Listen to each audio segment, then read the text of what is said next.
पंचम अध्याय का तृतीय पाद चल रहा है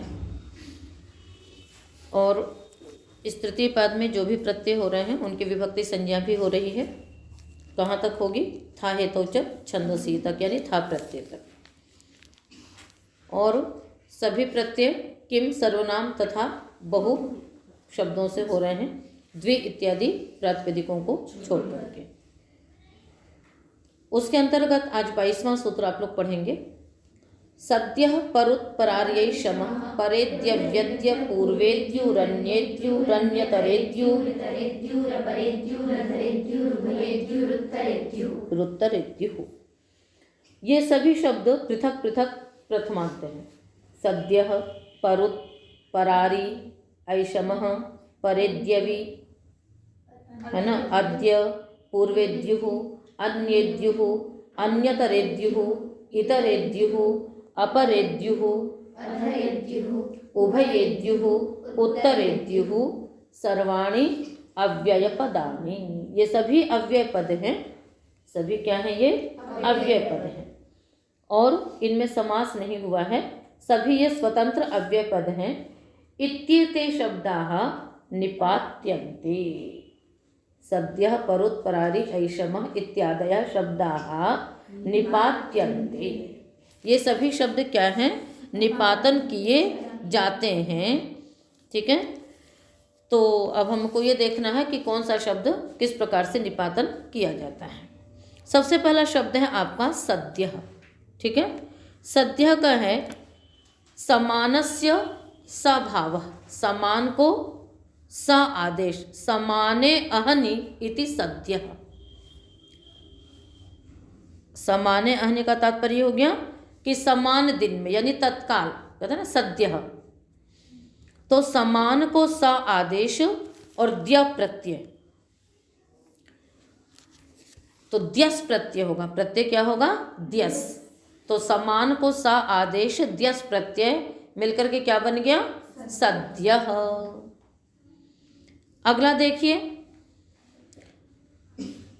पूर्वस्मिन् संवत्सरे, क्या अर्थ रहेगा? पूर्वस्मिन् संवत्सरे इति परुत्। तो यहाँ पर संवत्सरे इस अर्थ में है ना, पूर्वस्मिन् संवत्सरे इस अर्थ में पूर्व शब्द को पर आदेश, पूर्व शब्द को क्या करेंगे? पर आदेश और उत प्रत्यय। तो क्या हो जाएगा? पर उत। ऊ की ऊ आजादी है तो उसके परे रहते पर की भाषंज्ञा होगी और यस्य तिच से अकार का लोप हो जाएगा। मिलकर के क्या बन जाएगा? परुत। परुत का अर्थ क्या हो जाएगा? पिछले वर्ष। परुत का अर्थ क्या हो जाएगा? पिछले वर्ष, पिछला वर्ष। इसी प्रकार परारी, पूर्वतरस्मिन् संवत्सरे। परुत तो किसमें हो गया? पूर्व वर्ष में। और परारी किसमें बना? पूर्वतर, यानी पिछले से पिछला वर्ष। पूर्वतर कौन सा हो जाएगा? पिछले से पिछला वर्ष। तो यहाँ पर पूर्वतर शब्द को पर आदेश, पूर्वतर शब्द को पर आदेश और आरी प्रत्यय। कौन सा प्रत्यय हो गया? आरी। तो कैसे हो जाएगा? पर आरी, अकः सवर्ण दीर्घः, परारी। तो परारी का अर्थ क्या हो गया? पिछले से पिछला वर्ष। परुत का अर्थ हो गया पिछला वर्ष। ऐषमः,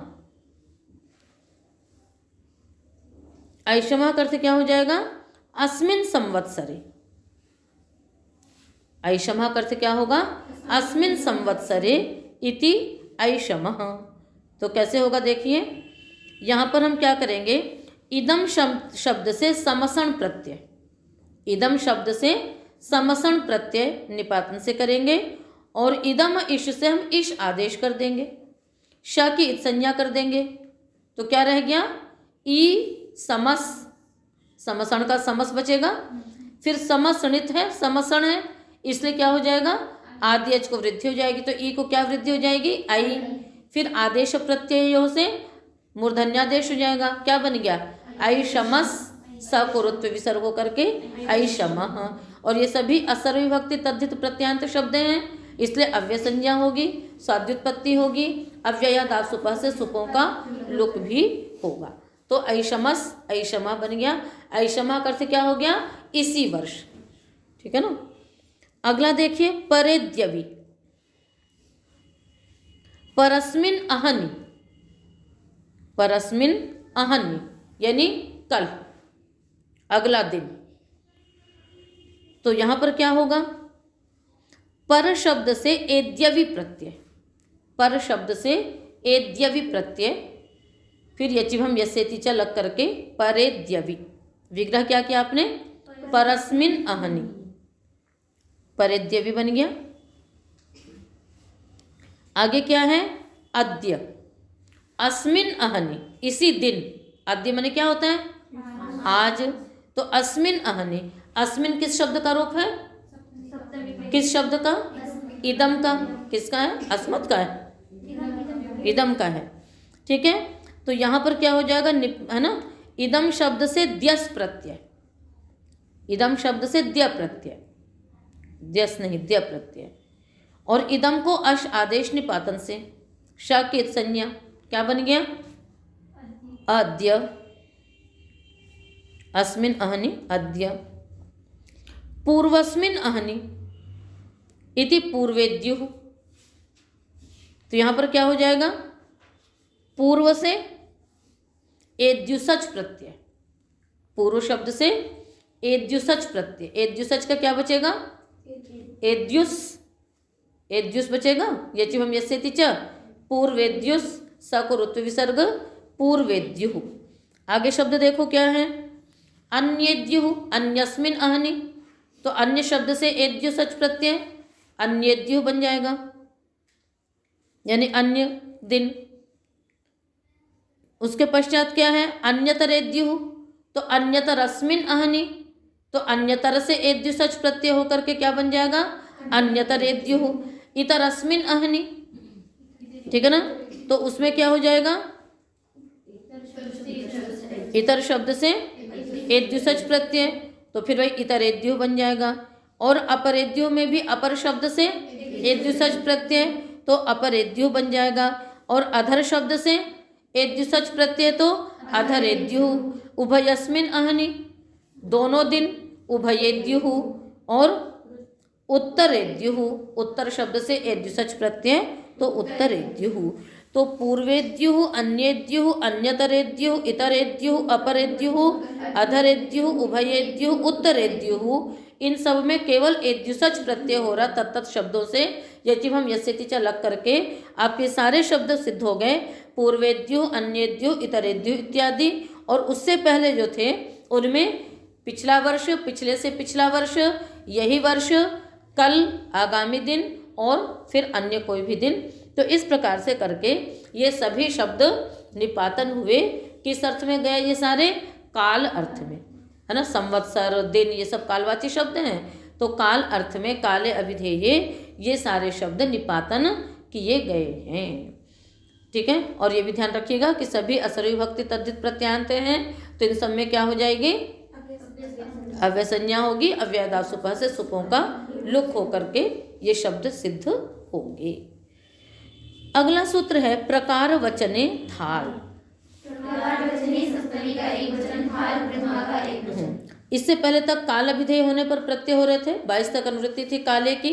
अब प्रकार वचने का प्रकरण चला, तो प्रकार वचने सप्तमी का एक वचन, ठीक है। प्रकार वचने वर्तमानेभ्यः किम सर्वनाम बहुभ्यः प्रातिपदिकेभ्यः स्वार्थे थाल प्रत्यय परश्च भवति। कहते हैं प्रकार वचन अर्थ में वर्तमान जो किम सर्वनाम बहु प्रातिपदिक है, ये प्रातिपदिक ही उसी अर्थ में विद्यमान है, तो स्वार्थ में थाल प्रत्यय होगा। कैसे बनाएंगे, तेन प्रकारेण इति तथा, येन प्रकारेण इति यथा, सर्व प्रकारेण इति सर्वथा, बहुभि प्रकारैः इति बहुथा। बोलते हैं कि तथा करो तो उस प्रकार से करिए, यथा करो तो, है ना, इस प्रकार से करिए। तो शब्द में कुछ विशेष नहीं है। तत् शब्द से थाल प्रत्यय कर देंगे आप, तिदादि नाम लगा करके, त थाल तथा बन जाएगा। और अव्यय संज्ञा होगी तो स्वादित्पत्ति करके उसका लुक कर देंगे। इसी प्रकार से सर्वथा, बहुथा सभी शब्द बन जाएंगे। इदमस्थमुः, इदमः, इदमः पंचमी का एक वचन, प्रथमा का एक वचन। प्रकार वचने वर्तमानात् इदम शब्दात् थमु प्रत्यय परश्च भवति। प्रकार वचन अर्थ में वर्तमान इदम शब्द से थमु प्रत्यय होगा, है ना। अनेन प्रकारेण इति इत्थम, इत्थम मा करो तो प्रयोग करते ही नहीं, ठीक है। तो इत्थम, ये जो सूत्र है ना इदम अस्थमु, इसमें थमु ऊ लगाया है, तो कोई भी अनुबंध लगाते हैं तो उसका कोई ना कोई प्रयोजन होता है। जैसे आप धातुओं में ऊ लगाते हैं तो उदितोवा से इट विकल्प हो जाता है, ठीक है। या फिर जो अचों की संज्ञा करते हैं उनमें से कोई अनुदात्तेत होता है, कोई स्वरितेत होता है, कोई उदात्तेत होता है, तो उससे आत्मनेपद परस्मैपद का निर्धारण हो जाता है, या फिर इट और अनिट का निर्धारण हो जाता है। किंतु जो थमु प्रत्यय है, थमु में जो ऊ लगाया, ऊ की संज्ञा की, उसका क्या प्रयोजन है। या तो धातु तो है नहीं, तो उदितोवा से ईट आगम का विकल्प हो, ठीक है, प्रत्यय है, तो कोई प्रयोजन इसका समझ में नहीं आता है। तो यहाँ पर एक बात कहते हैं, ये महाभाष्य की बात है, काशिका महाभाष्य की, पर मैं वैसे आप लोगों को बता रही हूँ, समझ में आ जाएगा इसलिए। और ये पता भी रहना चाहिए कि मतलब महाभाष्य में या काशिका में हम लोग क्या पढ़ते हैं और इसके आगे क्या विषय होता है। तो कुछ बहुत रोचक प्रसंग होते हैं। तो उसमें कहते हैं कि यहाँ पर उकार इसलिए लगाया है ताकि मकार की इत संज्ञा न हो जावे। मकारस्य इत संज्ञा परित्राणार्थम, मकार की इत संज्ञा के परित्राण के लिए। अभी बताते हैं ना, आगे उसके आगे की बात चल रही है अभी। तो मकार की इत संज्ञा के परित्राण के लिए, परित्राण मतलब उसकी रक्षा के लिए, बचाने के लिए। क्यों कहते हैं कि यदि म अंतिम में होता तो हलंत्यम से इसकी इत संज्ञा हो जाती, तो अब हमने ऊ कर दिया तो ये अंत में नहीं रहा। तो कहते हैं क्यों भाई, न विभक्तो तुस्मा आपने क्यों बनाया, विभक्ति संज्ञा की आपने। विभक्ति संज्ञा इसीलिए की कि ताकि जो आपके ये हैं अंत्य हल हैं स म तवर्ग इत्यादि, उनकी इत संज्ञा न हो जावे, इसलिए आपने उनकी विभक्ति संज्ञा भी की, ठीक है। तो विभक्ति में वर्तमान तवर्ग सकार मकार की इत संज्ञा नहीं होती है, तो अपने आप ही उसकी इत संज्ञा का निषेध हो जाता। फिर उकार लगाने की क्या आवश्यकता थी, तो फिर उकार की तो कोई आवश्यकता नहीं है। तो सूत्रों में क्या होता है कि यदि उसमें हम किसी भी वर्ण का, किसी भी मात्रा को व्यर्थ कर देते हैं, एकदम व्यर्थ हो गया, आपको लग रहा बिल्कुल व्यर्थ हो गया, फिर व्यर्थम सब ज्ञापयति, कोई भी पद अथवा कोई भी वर्ण, कोई भी अनुबंध व्यर्थ होकर के ज्ञापन निकलता है। ज्ञापन यानी कुछ विशेष बात निकलती है, कुछ विशेष नियम निकलता है। तो नियम क्या निकलता है कि जो न विभक्तो तुस्मः है, ये सूत्र अनित्य है। अनित्य का तात्पर्य क्या है कि कहीं कहीं पर विभक्ति के तवर्ग सकार मकार की भी इत संज्ञा होती है, तो उस सूत्र की अनित्यता ज्ञापित करने के लिए। अब अनित्य है तो क्या पता कहीं पर हो जाता, क्या पता कहीं हो ना जाए इत संज्ञा, इसलिए एकदम बिल्कुल सुदृढ़ कर दिया कि हमने ऊ भी लगा दिया इसमें, ताकि ऊ अनुबंध हो गया तो ये अंतिम हल किसी भी स्थिति में नहीं बनेगा। जब किसी भी स्थिति में नहीं बनेगा तो हलंत्यम भी नहीं लगेगा। तो यहाँ पर जो उकार लगाया गया है वो किसके लिए लगाया गया है, केवल मकार की इत संज्ञा के परित्राण के लिए। और उसमें फिर आती बात के नविभक्तो तुस्मः, तो उस सूत्र की इससे अनित्यता ज्ञापित होती है कि कहीं कहीं पर नविभक्तो तुस्मः नहीं लगता है और कहीं लगता है, ठीक है। तो कहाँ नहीं लगता है बताइए, बताओ। क्व बनाते हो तो क्व में क्या होता है, अत प्रत्यय होता है कि मौत से, तो उसके तो ताकिद संज्ञा आप कर देती हैं, करते हैं कि नहीं करते हैं, जबकि उसकी भी विभक्ति संज्ञा है। जब विभक्ति संज्ञा है तो न विभक्तो तुस्मः से तकार की संज्ञा नहीं होनी चाहिए, नहीं होनी चाहिए ना, फिर भी आप क्या करते हो, करते हैं, तो अनित्यता हो गई सूत्र की। तो न विभक्तो तुस्मः सूत्र की अनित्यता ज्ञापित करने के लिए उकार में, थमु प्रत्यय में उकार लगाया गया कि जिससे आप इस चीज को समझ सकें। तो ये अब सीधे उसको ना कह करके कि भाई यहाँ पर इत संज्ञा नहीं होगी तो उसके लिए अलग से सूत्र बनाना पड़ेगा, तो इससे अच्छा इस प्रकार से ज्ञापित कर दिया कि कहीं कहीं पर कुछ सूत्र अनित्य हैं, कहीं कहीं नहीं भी लगते हैं, तो इसलिए क्व में नहीं लगा, ठीक है। तो पर आप लोगों ने उस समय क्यों नहीं इस बात को रखा था कि क्व यहाँ पर ताकिद संज्ञा कैसे हो गई, नहीं होनी चाहिए थी ना, नविभक्तो तुस्मः से निषेध होना चाहिए था, पर उसका कारण ये है। आ गया समझ में। तो काशिका इत्यादि में इस प्रकार की बातें भी, कहीं पर बहुत गूढ़ बातें भी रहती हैं और पर ये सभी बहुत महत्वपूर्ण बातें हैं। तो ऐसी जो चीज़ें हैं तो काशिका इत्यादि में ये सब चीज़ें रखती हैं। आगे चले हम लोग। तो इत्थम की सिद्धि कर ली थी, उस दिन आप कर चुके हो। एते तो रथों से इत आदेश हो जाता है तो इत्थ इत्थम बन जाता है। किमश्च किमह प्रकार वचने वर्तमानात् किम शब्दात् थमु प्रत्यय परश्च भवति। प्रकार वचन में वर्तमान किम शब्द से थमु प्रत्यय होता है। केन प्रकारेण इति कथम। किमह कह से का आदेश हो जाएगा, क आगे थम कथम, किस प्रकार से। था हेतौ च छंदसी, था प्रथमा का एक वचन, हेतौ सप्तमी का एक वचन, च अव्ययपदम। कहते हैं प्रकार वचने अर्थे वर्तमानात् किम प्रातिपदिकात् छंदसि विषये किम भवति। हेतौ प्रकार वचने च अर्थे वर्तमानात्, हेतौ भी लगा लीजिए पहले। हेतौ प्रकार वचने च अर्थे वर्तमानात् किम प्रातिपदिकात् छंदसि विषये था प्रत्यय परश्च भवति। कहते हैं वेद विषय में प्रकार वचन में अथवा हेतु अर्थ में वर्तमान जो किम प्रातिपदिक है उससे था प्रत्यय भी होता है। उदाहरण बनेगा कथा ग्रामम न पृच्छसि, ये हेतु में वर्तमान हो गया। हेतु माने कारण, हेतु माने क्या होता है कारण। यहाँ वो हेतु मत ले लेना, कौन सा तत्प्रयोजको हेतुश्च, यहाँ क्या लेंगे हेतु कारण।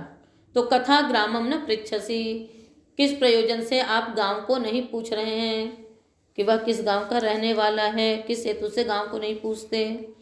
कथा देवा आसन पुराविदः, कथा देवा आसन पुराविदः, पुराविद मतलब पुरातनम वेत्ति इति पुराविद, पुरातन यानी इतिहास को जानने वाले।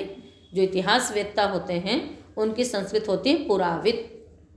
तो पुराविदः कथा देवः आसन, विद्वांसो वै देवाः, ना देव से विद्वान लिए गए कि जो पुराविद यानी पुरातत्ववेत्ता थे, जो इतिहास को जानने वाले विद्वान जन थे, वे कथा आसन किस प्रकार के थे, है ना, जो पुरातन इतिहास को भी जानते थे, सृष्टि के नित्य इतिहास को जानते थे, हैं, तो वो सब विद्वान लोग किस प्रकार के थे। कथा देवा आसन पुराविदः कथा ग्रामम न पृच्छसि।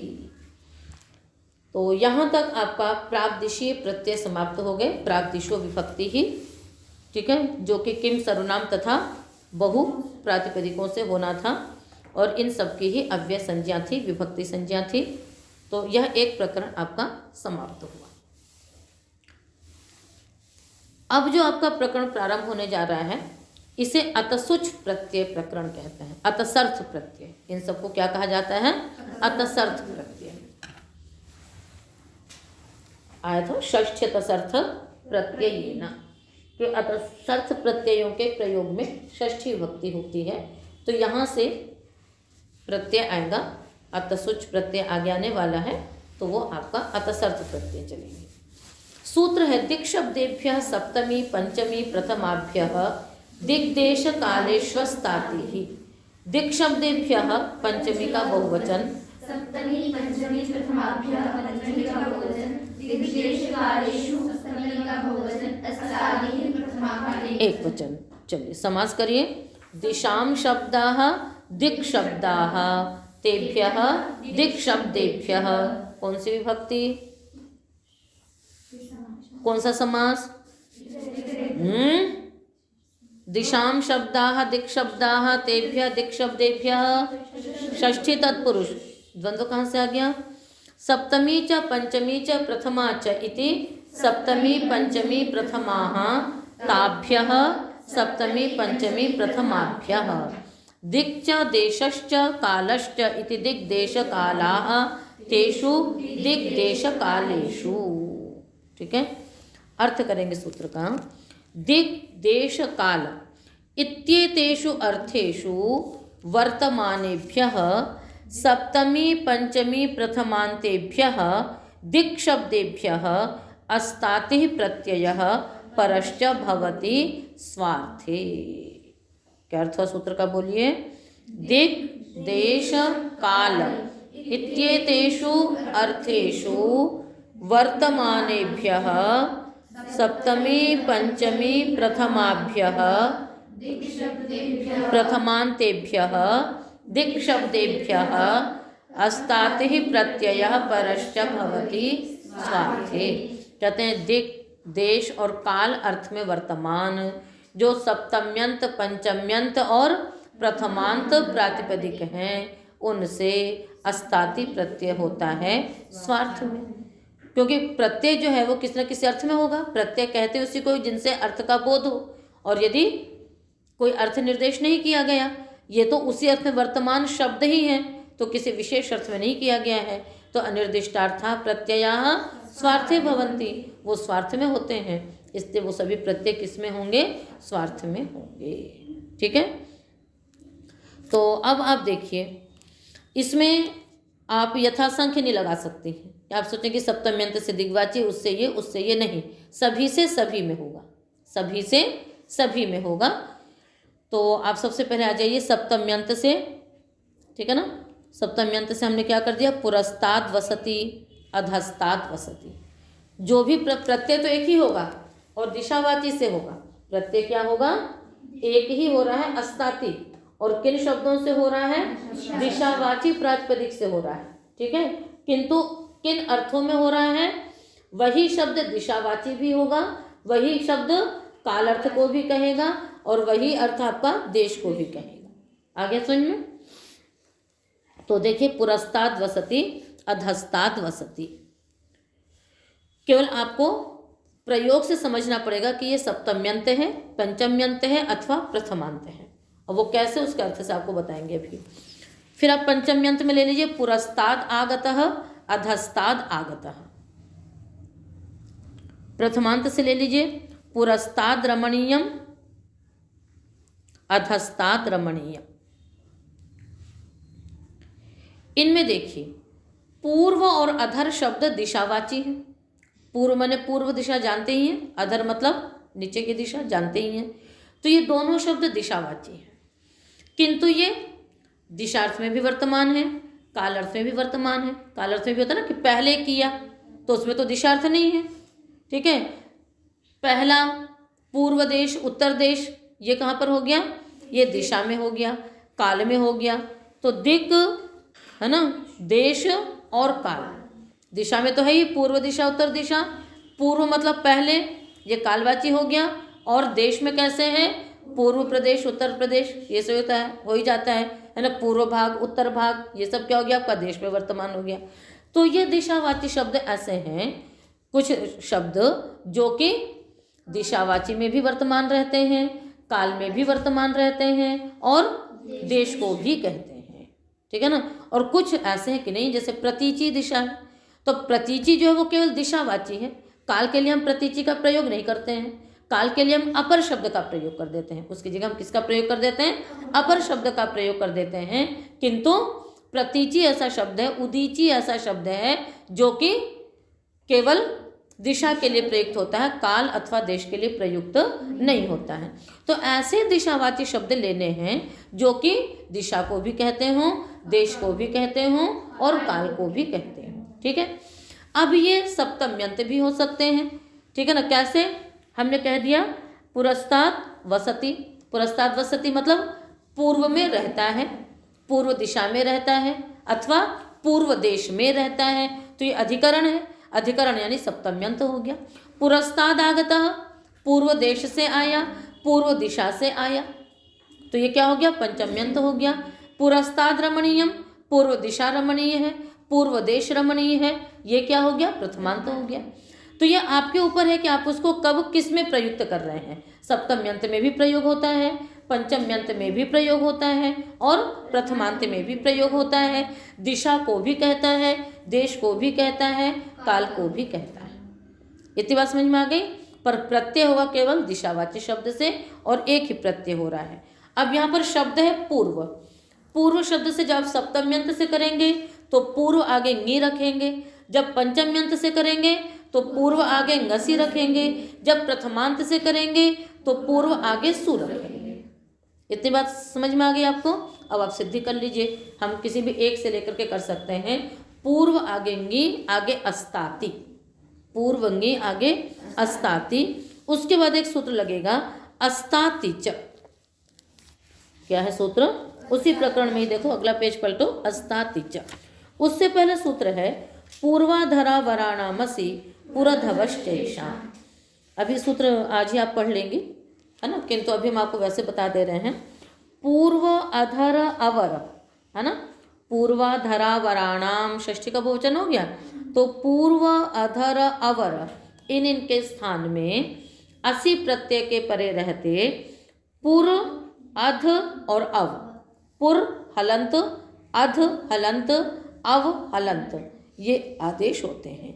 यानी पूर्व के स्थान पे पुर हलंत आदेश हो जाएगा, अधर के स्थान पे अध हलंत आदेश हो जाएगा, और अवर के स्थान पे अव हलंत आदेश हो जाएगा। आपने यहाँ पर क्या रखा है? पूर्व, आगे अस्ताति है, पूर्व के स्थान पे क्या आदेश हो जाएगा? पुर, और अस्ताति का मिल गया, अस्ताति के ई की संज्ञा हो जाएगी, क्या बन गया? पुरस्तात। ठीक है, और ये भी आपका क्या है? अव्यय है, तद्धितश्च से विभक्ति से अव्यय संज्ञा है, तो पुरस्तात। आगे आपने स्वाद्युत्पत्ति की, फिर अव्यय संज्ञा करके अव्ययदासुपः से सु का लोप हो गया, तो पुरस्तात। पुरस्तात आप पंचमी का एकवचन बनाने लगिएगा। पुरस्तात कहाँ का रूप हो गया? अव्ययम। तो पुरस्तात का क्या क्या अर्थ हो गया? पूर्व दिशा, पूर्व देश अथवा पूर्व काल बन गया। इसी प्रकार आपने क्या बनाया था उदाहरण दूसरा? अधस्तात। अधर से अस्ताति प्रत्यय किया, अधर को अध आदेश हो गया, अस्ताति उसमें मिल गया, अधस्तात। रमणीयम वसति आगतः। बात समझ में आ गई, है ना? तो इस प्रकार से ये दिशावाची शब्द ऐसे हैं जो कि तीनों अर्थों में वर्तमान हो सकते हैं, और कभी भी सप्तम्यंत भी हो सकता है, पंचम्यंत भी, प्रथमांत भी। तो इस प्रकार से ये शब्द बनते हैं। अगला सूत्र है दक्षिणोत्तराभ्याम मतसुच। दक्षिणोत्तराभ्याम पंचमी का द्विवचन, अतसुच प्रथमा का एक वचन। दक्षिणाच दक्षिणश्च उत्तरश्च इति दक्षिणोत्तरम, दक्षिणोत्तरौ ताभ्याम दक्षिणोत्तराभ्याम। इसमें पूरे सूत्र की अनुवृत्ति आएगी। दिक् शब्देभ्यः सप्तमी पंचमी प्रथमाभ्यः दिग्देश कालेषु, अस्ताति की नहीं आएगी बस। और वो सूत्र पूरा 41 तक जाएगा, यानी एक ये प्रकरण हो गया अभी आपका पूरा। आगे जितने भी प्रत्यय होंगे वे दिग् देश काल अर्थ में वर्तमान, सप्तम्यंत पंचम्यंत प्रथमांत से। बस आगे क्या होगा कि कोई प्रत्यय किसी से होगा, कोई प्रत्यय किसी से होगा, पर ये सबके साथ लगेगा। अर्थ करेंगे सूत्र का। सप्तमी पंचमी प्रथमांताभ्याम दिग्देश कालेषु वर्तमानाभ्याम दक्षिण उत्तर शब्दाभ्याम अतसुच प्रत्यय परश्च भवति। दिग्देश काल अर्थ में वर्तमान, सप्तम्यंत पंचम्यंत प्रथमांत, दक्षिण और उत्तर प्रातिपदिक से अतसुच प्रत्यय होगा। बनाई। अच्छा, आगे उसी प्रकार से लगाते जाना, है ना। वसति आगतः रमणीयम। वसति है तो सप्तम्यंत को प्रदर्शित कर रहा है, आगतः पंचम्यंत को, और रमणीयम प्रथमांत को। बस उदाहरण बनाते जाइए। तो दक्षिणतः वसति, उत्तरतः वसति, दक्षिणतः आगतः, उत्तरतः आगतः, दक्षिणतः रमणीयम, उत्तरतः रमणीयम। सिद्धि कर लीजिए। दक्षिण शब्द से अतसुच प्रत्यय किया, दक्षिण आ गया अतसुच, अतसुच का बचा अतस, यच्युहम यस्यति च, दक्षिण अतस दक्षिणतः, है ना, और उत्तरतः। बात समझ में आ गई आप लोगों को? सब मतलब उदाहरण एक ही बनेगा, बस ये केवल आपको समझना है कि दिग् देश काल में कहाँ पर वर्तमान हो रहा है और कहाँ पर सप्तम्यंत पंचम्यंत हो रहा है। विभाषा परावराभ्याम। विभाषा प्रथमा का एक वचन, परावराभ्याम परश्च अवरश्च इति परावरे, परावरौ ताभ्याम। बिल्कुल पिछले सूत्र की तरह अर्थ कर दीजिए, केवल शब्द बदल जाएगा। सप्तमी पंचमी प्रथमांताभ्याम दिग्देश कालेषु वर्तमानाभ्याम पर अवर इत्येताभ्याम शब्दाभ्याम विभाषा अतसुच प्रत्यय परश्च भवति। दिग्देश काल में वर्तमान, सप्तम्यंत पंचम्यंत प्रथमांत, है ना, पर अवर प्रातिपदिकों से विकल्प से अतसुच प्रत्यय होगा। ठीक है, तो बनाइए। और विकल्प से होगा तो जो ऊपर वाला सूत्र था उसने अस्ताति प्रत्यय तो सामान्य रूप से है, वो सभी से करेगा। तो एक बार ये प्रत्यय होंगे जो जो विधान किए जा रहे हैं, और एक बार अस्ताति प्रत्यय होता जाएगा। तो बना लीजिए, परतो वसति, परस्ताद वसति, और उसी प्रकार से अवरतो वसति, अवस्थाद वसति आया था ना पूरा धवश्चैषाम, तो अवर को अव आदेश हो जाएगा, तो क्या बन जाएगा, उधर तो होगा अवर से, है ना, तो जब अवर से पर से होगा तब तो परतः अवरतः बनेगा, और जब अस्ताति प्रत्यय होगा तब क्या हो जाएगा, पर अस्तात्, परस्तात् और अवस्थात्। अवरस्तात् नहीं बनेगा, क्या बनेगा, अवस्थात्। इसी प्रकार से परतः आगतः, परस्तात् आगतः, अवरतः आगतः, कौन बोला अवरस्तात्, अवस्थात् आगतः, और परतो रमणीयम, परस्तात् रमणीयम, अवरतो रमणीयम, अवस्थात् रमणीयम।